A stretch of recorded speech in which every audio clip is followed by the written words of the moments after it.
Good evening. Let me tell you what a model UN looks like at its best. A 16-year-old stands up in a conference room, speaks on behalf of a country, not her own, argues a position she may personally disagree with, and negotiates a resolution with students from 12 other schools. This is remarkable. This is exactly the kind of thinking we want education to produce. But here is the question that has started to follow MUNs around. Because outside that conference room, the United Nations has been unable to stop a war in Gaza, unable to prevent famine in Sudan, unable to enforce its own resolutions on Russian aggression in Ukraine. Israel has been the subject of more UN Security Council resolutions than any other nation and ignored most of them. The UN declared a ceasefire in Yemen in 2022. The war continued. In Myanmar, the UN passed resolution after resolution on the Rohingya crisis. Over a million people were displaced anyway. And students today are not unaware of this. They are reading, they are watching, they are forming their own views. So when a student walks out of a model UN, having passed the resolution on climate change in 40 minutes, do they leave feeling informed? Or do they leave feeling that diplomacy is simpler than it actually is? That is the question tonight. Not whether MENs are good or bad, but whether we are using them to teach students how the world works or to show them a version of the world that the world itself has not managed to become. This is the Education Verdict, straight questions, real answers, no fluff, co-powered by Hop Class and Mayoor School Jaipur. Let us begin. With me tonight is Naman Kandoi, director of Mayoor School Jaipur, one of the country's most respected school leaders, a young leader and a father of two, someone who spent years thinking deeply about what education should truly prepare young people for. Naman, welcome. Naman, let me start at the beginning. When MUNs first came into Indian schools, the intention was clear: build global awareness, develop critical thinking, teach young people to argue, negotiate, and find consensus. But when I look at how MUNs are structured today, there are vendors, prepared briefs, coach delegates, formats that students learn to navigate very efficiently. The circuit has become almost professional. In your honest view, Naman, is the original purpose of MUN still intact or has the format overtaken the learning? I understand the sentiment here. MUNs were designed to teach a few journalistic skills and diplomatic skills to children, get them to conduct primary research, get them to understand geographies, demographies, political issues, geopolitical challenges that they otherwise wouldn't from their textbooks. But I think today, like with many other things, this has become theater. It's become theatrical. It's like a circus where we've got professional companies coming in who are grooming the students.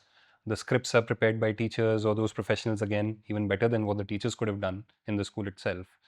And the kids are mostly selected not on the basis of their uh, journalistic integrity or their proficiency in negotiating terms with their peers, but they're selected on the basis of how good they would appear in a school reel. So I believe that MUNs are kind of missing the point today. The delegations being prepared and the delegations being sent by various schools are mostly for consumption on social media. So the original intent of having such formats has kind of been diluted away, not recently. I think almost half a decade ago. What I find genuinely difficult to reconcile, we teach students that diplomacy works, that nations can sit together, argue their positions, and reach agreements that hold. But the evidence outside the classroom tells a different story. The UN Security Council passed Resolution 1244 on Kosovo in 1999. It remains disputed today. The Paris Agreement on Climate was signed by nearly every nation, and most are nowhere near their targets. The UN called for a ceasefire in Gaza in 2024. It was ignored within hours. So there is a question that raises: are we teaching students that diplomacy is solution when the world's own experience suggests it is at best a very slow and imperfect process? And is that honesty we owe them? Let me bring something into this conversation that I think changes it entirely. Today, a student preparing a MUN can open an AI tool and generate a fully researched position paper in minutes, complete arguments, counter arguments, draft resolutions, all of it in minutes. On one hand, this democratized preparation. A student from a smaller school compete on equal footing with a student from a well-funded institution. But on other hand, if the research is generated and the arguments are generated and the rebuttals are generated, what exactly is the student learning to do? Are we developing thinkers or are we developing presenters? Like I mentioned in the previous point, it is more theatrical than actual research happening. So kids, whether from well-funded schools or from schools where they don't have access to all kinds of resources, uh, everybody is just pretending to understand what they're speaking about. And none of the kids are working on the actual research of the position. What they are practicing is their uh, cadence of speech, their diction, their pronunciation. They're being corrected and groomed for that rather than anything else. Also, one thing that MUNs do very effective even today is emulate the real UN. So the UN has now lost kind of its charm. We used to look forward to these global collaborative organizations that they could make a difference in the lives of everyday people, of the citizens of the world. But the UN is visibly failing at that on multiple fronts. And MUNs are kind of failing, replicating what UN is failing at within the school system. So I think if you look at it from that lens, MUNs are still effective in being what the UN is. And that's the harsh reality. The UN doesn't stand on solid footing anymore. Let me pause here, Naman, because I want to raise something that I think goes to the heart of this debate. MUN teaches students to pass resolutions, to build consensus, to find agreement, and as you rightly mentioned, but some of the most consequential decisions in the world today are not being made in multilateral forums; they are being made bilaterally in direct conversations between two leaders, or unilaterally by one country simply deciding and acting. The Abraham Accords in the Middle East were not brokered through the UN. They were negotiated directly between nations, with the United States facilitating behind the scene. Uh, the AUKUS AUKUS defense pact between Australia, the United Kingdom, and the United States bypassed every multilateral forum entirely. And then there is the G20, which many argue is more effective than the UN precisely because it is smaller, more focused, and built around economic leverage rather than symbolic voting. Now, my question is the model UN actually modeling the right thing? Should schools be running model G20s instead with real power in the world actually? That is definitely a conversation amongst educators today, that the format needs to change entirely. The G20 is a perfect example of that, where you've got countries like India, China, Russia, US, often with conflicting economic and geopolitical interests. But they have to come up with a resolution which has the consent of all the nations which are participating, and that requires understanding real uh, negotiation leverage that various countries may have, either economic or military. uh, that also requires people to come on common ground rather than just debate and come across as somebody who can defeat the other side in an argument. So the world today kind of needs more collaboration between nations, between leaders, and G20 is a perfect example of what we should try and emulate in our schools rather than the UN. And I believe that children will also get motivated to bring about more important issues. It doesn't even have to be G20 with geopolitical issues. You can replicate those formats as part of your youth governance initiatives within the school domain, where the student council takes a format which is much like the G20.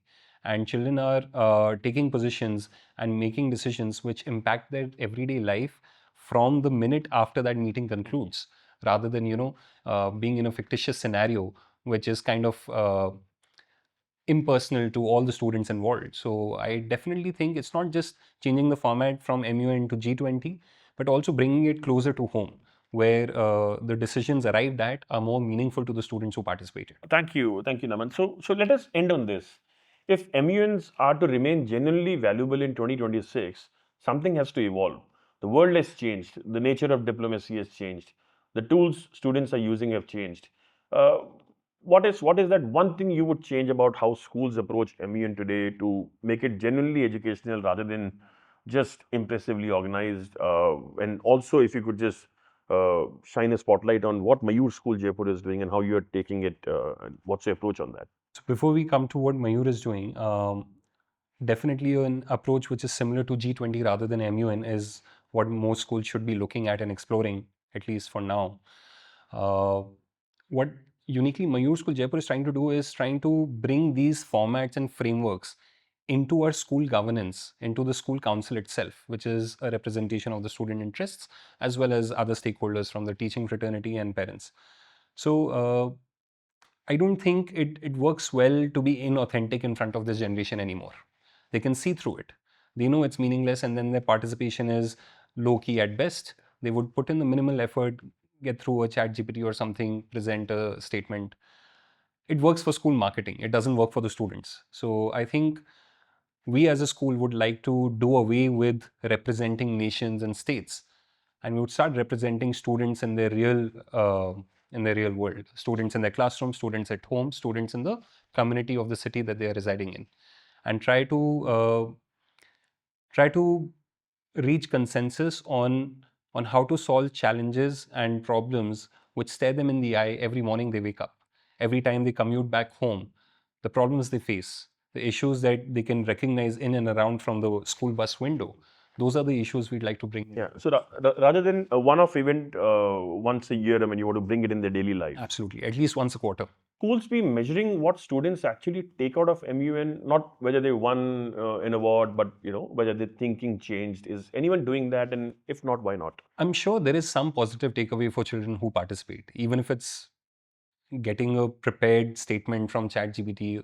You still need the courage to face a large audience, stage fear, public speaking, confidence in your statements, because you still need to be able to predict what the counter argument from the other side may come. So there is takeaway for children who participate. I just wish it was more authentic than what is being done, because then the takeaways would be at least 2 or 3 times as much. So a lot of time and resources being invested in putting a sheen on the entire exercise of MUNs.